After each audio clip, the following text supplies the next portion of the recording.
Stole 24 million from McDonald's. Inside a stuffy field office of the FBI in Jacksonville. It's a notoriously sleepy outpost of the Bureau, until today. A mysterious informant calls up the office to let them know that the famous beloved McDonald's Monopoly game is rigged. What? A ring of criminals have been secretly pulling the strings for over a decade. More than $24 million have been stolen. The FBI kicks off a manhunt with 25 agents on McDonald's the case. Monopoly? 20,000 phone numbers will be surveilled. It will ultimately result in a massive undercover sting operation. The agents will discover that behind this scheme is a vast network of mafiosos, psychics, strip club owners, and Mormons. But one mastermind sits at the center of it all. He holds the keys to the treasure and rakes in most of the profits. He's known by most as Uncle Jerry. Jerry? How did he do it? What have you done this time?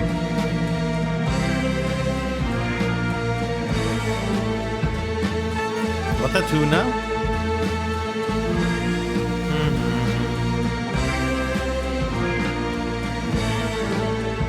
Do you not have Monopoly McDonald's? No, I've never heard about that. Isn't this like the Kill Bill soundtrack or something? It's the Monopoly game, only at McDonald's. With over 50 million prizes, it's supersized excitement. Starting in 1987, McDonald's launched the Monopoly promotion and started putting little game pieces from Monopoly onto their packaging. This is Jeff Maish. He's a crime journalist who broke the story in 2018, 17 years after the convictions. His article went viral and set off a holiday bidding war for the rights to his story. He ultimately sold them for $1 million. And I have one here. I don't collect many things from my stories, but I do have one of the original winning game cups here. It says pull to play, and on the side you can just see it says to collect and win, just peel off the game stamp and apply to your game board. Oh, that's and fun. When you've applied enough pieces to your game board and you've won a prize, you mail it off to McDonald's. And they send you your Sega Game Gear or I have never heard of this. your Dodge Viper. McDonald's usually runs the game twice per year. The cash prizes are up to $1 million in an instant win. Wow. The chance at winning that prize is 1 in 250 million. The game brings McDonald's fat profits. Whenever the game is running, business increases by up to 40% more than usual. Wow. 1 in 250 million is an extremely long shot. You're far more likely to get struck by lightning. Twice. Oh.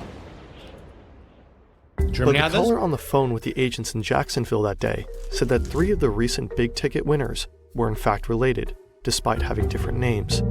The odds for 3 legitimate winners to all be related are inconceivably low. The caller also claimed that one man, who they Dream only luck. knew by Uncle Jerry, was the mastermind behind the scheme. The FBI doesn't know this yet, but his full name is Jerome Jacobson. In a case like this, Voiteris, thanks for the 38 months.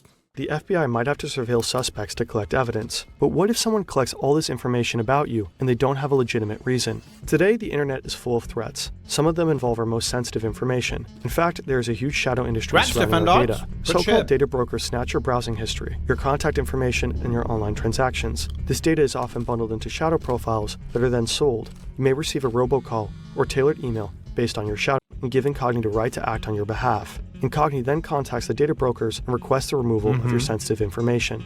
You can always see the current status in the dashboard. They're scanning this QR code or via incogni.com/fern. Chat, here you go. Incogni.com/ferntv or scan this QR code if you want to go check this out. TV, you can get an exclusive 60% off an annual Incogni plan with the code FERNTV.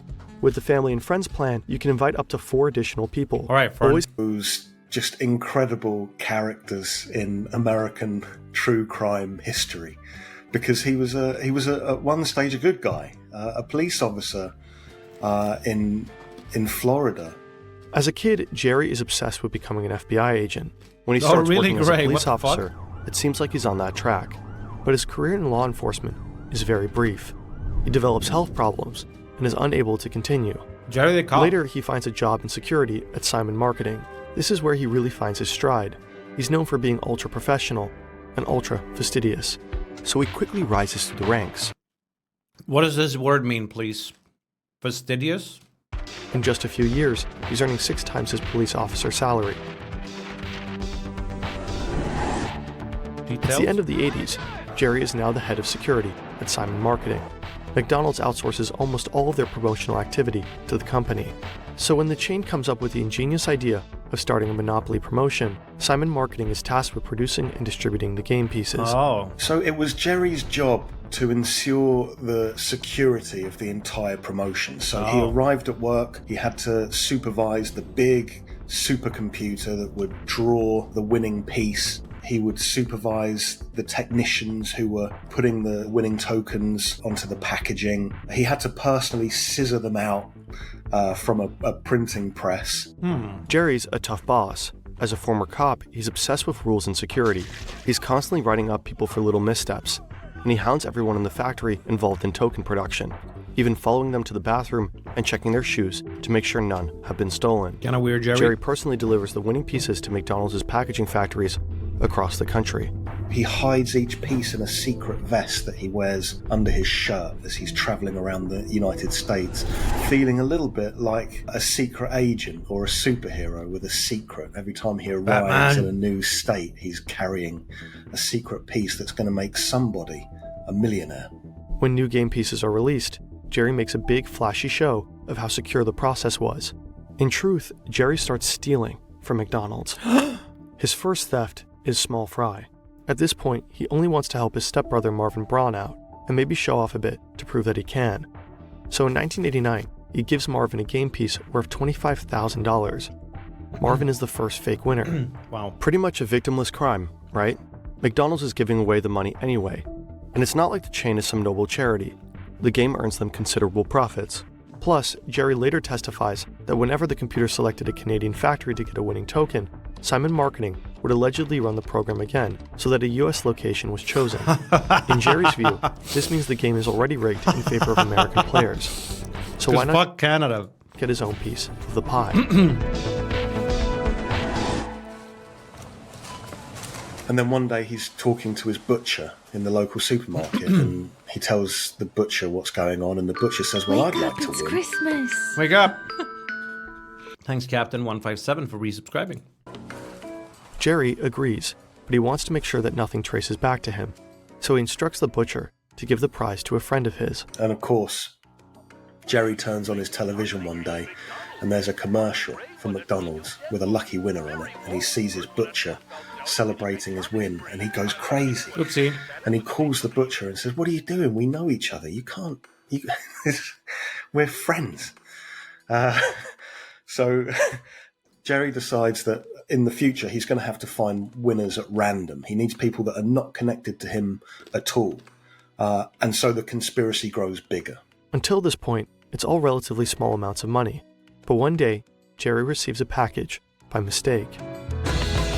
Oh shit. And inside, a blank set of anti-tamper seals from Hong Kong, which means that he has everything he needs to open the envelopes and steal the game pieces for himself, and then use a spare seal to stick it back down and basically get away with the crime. Jackpot. NymN Marketing, the company that Jerry works for, hires an independent auditor to make sure everything's going okay. Remember, this is a multi-million-dollar promotion. They have to be all buttoned up. The auditor is a very serious woman. She means business. She accompanies Jerry everywhere, and Jerry's always getting on her nerves. When he wants to fly first class on the company card, she insists on sitting in coach. He's getting drunk and bragging to her about it, showing off the empty liquor bottles. He's shutting up whoever will listen, bragging about once having been a cop. He's also obsessed with accumulating airline points, so he's flying to factories in random cities just because. And the whole time she has to follow him. She's watching Uncle Jerry like a hawk. Her job is to make sure that when Jerry hands the winning ticket over to a factory, that everything goes as it should, that the tickets always stay in his special security vest. And they do, up to a point. The point where she can't follow him. Bathroom. In the men's bathroom, Jerry quits procrastinating. With a few quick, deliberate movements, he takes the envelopes with winning pieces out of his vest, opens the seal, and replaces them with regular game pieces. He seals the envelope back down with one of his special anti-tamper seals. a godsend from Hong Kong, and slinks back to his seat like nothing ever happened. The auditor has no idea. If the anti-temper seals had not been accidentally mailed to him, and the auditor assigned to him hadn't been female, maybe none of this would have happened. Or maybe if he ignored the temptation... You think the auditor would have followed him to the bathroom then? Still can't follow him into the fucking stall. He would have enjoyed a nice, normal, comfortable life. Adjusted for inflation, he was earning over $170K per year in today's money. But he went for it. Jerry. For Jerry, the opportunity to control the game is no accident. He doesn't believe in accidents. He's a superstitious man. I know that at that time, this is kind of silly. At this time, he starts seeing psychics. Well, maybe he puts it right on where the previous one was. To reassure him. He's a strong believer in paranormal and faith healers. So he starts seeing mediums and psychics and fortune tellers. Jerry now has full access to the winning game pieces, but he can't cash them in himself, of course. That would arouse suspicion. He needs to find fake winners who will pay him upfront for the game piece. His butcher, for example, asks a distant friend to pay $2,000 for a $10,000 winning ticket. The higher the prize, the higher the cost. Gifted a tier 1 sub to BRXDR. Thank you very much. Given 95 gift subs in the channel. Thank you. I appreciate that. No, don't eat that. Don't eat that. Ay. Galalainen, thank you for the 45 months. Welcome back. To $100,000 upfront for a $1 million ticket. And it works. But quickly, Jerry starts to tap through his network. He needs to put distance between himself and the winners. He's on the look for middlemen, well-connected people who can industrialize the operation. And being a superstitious person, he takes chance encounters as meaningful signs. So he's at the airport one day and he meets another Jerry Colombo, and the two hit it off. Two Jerrys waiting there for their aeroplanes. Mr. Colombo is a very heavy-set Italian-American gentleman. Tony! Mr. Colombo claimed that he was part of the infamous Colombo crime family. Oh, Colombo is a larger-than-life character, like someone who modeled his whole personality off of The Sopranos, and Uncle Jerry is lapping it all up. He's an entertainer. He says he's born in Sicily, raised in Brooklyn. He's got these underground casinos. And I think Jerry is just completely enamored by him. And he also seems like the type of guy that could find winners really easily. Colombo even has an out-of-zone strip club in South Carolina that he got designated as a house of worship in order to skirt regulations. What? He calls it the Church of the Fuzzy Bunnies, and he has the dancers read the Bible before they start stripping. Well, I guess God hasn't talked to you lately. He came to me in a dream a couple of weeks ago, and he told me what I'm doing is fine. Uncle Jerry appreciates Colombo's ability to think outside the box. It doesn't take much to rope Colombo into the scam. Uncle Jerry passes Colombo a game piece for a Dodge Viper, and Colombo is hooked. He is also obsessed with The Godfather, surprise, surprise, and has dreams of being an actor. So he agrees to be in a McDonald's commercial, waving a car key. Jerry Colombo won a Dodge Viper, and there are 2. Wow. He gets to live out his acting ambitions, but it means he's now too close to the game to profit from it directly, so he has to start finding other winners, which helps the scheme take off for Uncle Jerry. Colombo is brilliant at finding new winners willing to pay, and he sends the majority of the kickbacks to Uncle Jerry. The two Jerrys are making each other very rich. Jerry Colombo keeps picking Italian-American men on the East Coast as winner, and his father-in-law gets a $1 million piece. Not exactly the move of a mastermind mafioso. Oops. To make the win seem random, his wife Robin convinces him to get women and people of color winning tickets in other parts of the country. For a while, it's all going so well. But then, everything changes. Things are not going very well in Colombo's marriage. Robin Colombo's feeling like she might not want to be a mafia wife. She's feeling a bit paranoid. Someone's gonna snitch in the mob. And one day she's driving with her husband, Colombo, and suddenly a massive Ford truck smashes into them. And it's a horrendous high-speed crash, and their car is crushed against a concrete wall. Colombo is taken to the hospital, where he takes a turn for the worse. He dies a few days after the crash. Oh shit. Now Uncle Jerry is alone. He's just lost his super recruiter, and he doesn't know it yet, but the FBI is on his trail. Who knows? We don't know. So many people could have called the FBI. A disgruntled winner. Remember, a lot of these winners, their lives changed. One minute they're poor, the next minute they got $1 million. They're driving around in a Corvette. There's a lot of jealousy. There's now so many corrupt winners out there, dozens of people. They might be drunk, bragging about it at the bar. Uncle Jerry finds new recruiters to replace Jerry Colombo's role. Some are dodgy, like the drug trafficker A.J. Glomb. He's just jumped bond for a 12-year sentence for shipping kilos of cocaine across the U.S. and sells most of his winning pieces to buddies from the drug dealing business.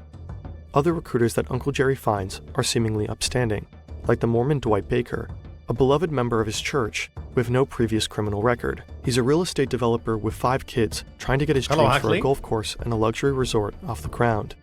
But he struggled to find investors, and he also owes tens of thousands of dollars in back taxes. A windfall would really help him, so despite his moral misgivings, he gets involved in the scheme too. Time to But win a none million. of the recruiters are careful enough. The winners they select aren't random. Back in 2000, when the FBI gets the name Uncle Jerry from the informant, they know nothing about who it could be. Is he a McDonald's insider? Is it even a real name? McDonald's shares the contact information of all the previous winners with the FBI. To find out who Uncle Jerry is, the officers analyze the winners' phone records to determine who they were in frequent contact with right around the time of their win. All these people, who are seemingly unrelated and don't know each other, were in contact with a certain Jerome Jacobson. The FBI is sure they found their man, but they need proof, like a taped conversation with Jerry and a fake winner that spells out what they're up to, evidence that no jury could deny. They convince McDonald's to run one more Monopoly game to catch him red-handed. It's certainly a reputational risk for the company. How would the public feel if they found out McDonald's had run a game they knew was rigged? But the company also wants to know who'd stolen millions from them, so they comply. Together with McDonald's, the FBI come up with a McSting. Dude, what? McDonald's worked with the FBI. That's cool. Create 2 big wins worth $1 million each. McSting. They then monitor Jerry Jacobson and his network closely and wait for someone to claim the prices. They listen in on a phone call of a friend of the Mormon Dwight Baker, Huey. He says that he plans to sell the winning prize to someone in Texas. This someone turns out to be his brother-in-law, who tries to claim the price a few days later. The second big winner is Michael Hoover. He was recruited by Andrew Glomb, the drug trafficker. Glurm. Now, Mr. Hoover is bankrupt and a casino pit boss in Rhode Island. So a bit of a sketchy character. So he rings the hotline and says, I found $1 million game ticket.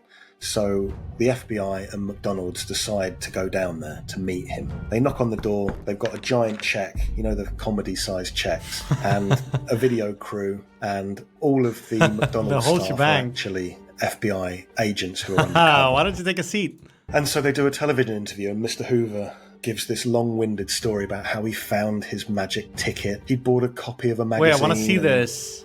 The magazine had fallen into the sea, and then he bought another magazine, and the ticket was in there. So the camera crew listened to this very patiently. The men behind the camera. What was his name? Hoover. Did they not release this footage? I'm trying to find it. What was his name? No. Michael Hoover. There doesn't seem to be any footage on YouTube of him getting it. Unfortunately. Checks, and a video crew, and all of the McDonald's staff are actually FBI agents who are undercover. And so they do a television interview, and Mr. Hoover gives this long-winded story about how he found his magic ticket. He bought a copy of a magazine, and the magazine had fallen into the sea, and then he bought another magazine, and the ticket was in there. So the camera crew listened to this very patiently. The men behind the camera are undercover FBI agents, and they give him his prize, and they take all that evidence, and not long after that, the FBI descend, and they arrest everyone. So the FBI fans out, they arrest Uncle Jerry at home. Over 50 people were indicted, and dozens of wins were proven to be fake. Jerry admitted on the stand to having stolen 60 game pieces.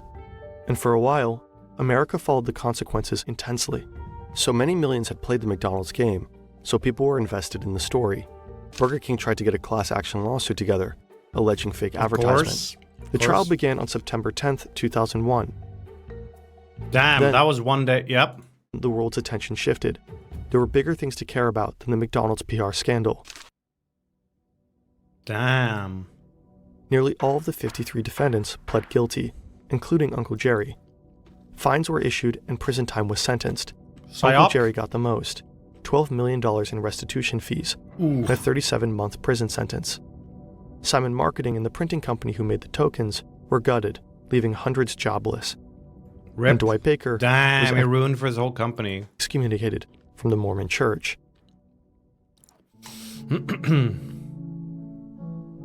The game of Monopoly was invented in the 1930s, the decade of the Great Depression, by a feminist activist. She intended to teach people about the evils of wealth accumulation. By the 1980s, the decade of greed, the game's original purpose was distorted. Yep. McDonald's, a multi-billion-dollar corporation, used it as a way to make even more money. Then, that game was overtaken by an ex-cop called Uncle Jerry, who defrauded the corporation of millions.